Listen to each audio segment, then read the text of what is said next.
معراج کا سفر صرف ایک اسپرچل واقعہ نہیں تھا، بلکہ اس میں آج کی ماڈرن سائنس کے سب سے کمپلیکس کانسیپٹس چھپے ہوئے، بلیک ہولز، ملٹی ورس، اور ایک ایسی باؤنڈری جہاں انسان کا علم ختم ہو جاتا ہے۔ تو کیا آپ یقین کریں گے؟ اور سب سے بڑا سوال، سدرۃ المنتہا اصل میں کیا ہے؟ آج ہم اس سفر کو قرآن اور سائنس دونوں کی روشنی میں سمجھنے کی کوشش کرتے ہیں۔ معراج کے سفر کے دو حصے تھے۔ پہلا اسراء، جہاں نبی کریم صلی اللہ علیہ وسلم مسجد حرام سے مسجد اقصی تک گئے، اور پھر اسینشن، یعنی آسمانوں کی طرف سفر۔ یہیں پر ایک لفظ آتا ہے، سدرۃ المنتہا۔ سدرہ کا مطلب ہوتا ہے بیری ٹری، لیکن منتہا کا مطلب آخری حد، فائنل باؤنڈری۔ اگر ہم اس کانسیپٹ کو سائنس کی لینگویج میں سمجھیں تو یہ ایک ایسا سٹرکچر لگتا ہے جہاں ہر لیئر ایک دوسری ریالٹی کی طرف لے جاتی ہے۔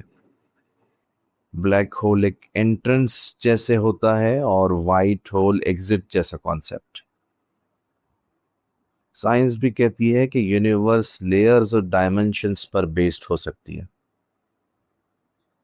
اسٹرنگ تھیوری اور ملٹی ورس کانسیپٹ اسی طرف اشارہ کرتے ہیں۔ بلیک ہول ایک ایسی جگہ ہے جہاں لائٹ بھی اسکیپ نہیں کر سکتی، میٹر بھی نہیں، صرف گریوٹی کا ایکسٹریم پل ہوتا ہے۔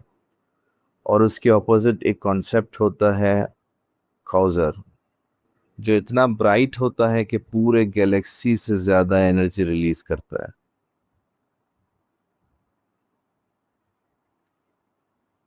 یہاں ایک انٹرسٹنگ تھاٹ آتی ہے، کیا سدرۃ المنتہا ایک ایسی کاسمک باؤنڈری ہو سکتی ہے جہاں فزیکل لاز چینج ہو جاتے ہیں؟ قرآن کہتا ہے اللہ نے 7 آسمان لیئرز میں بنائے۔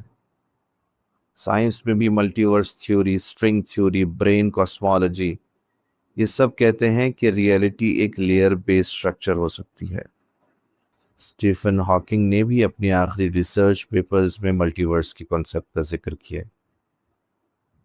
اب ایک اور اینگل سے دیکھتے ہیں، out of body experience, OBE۔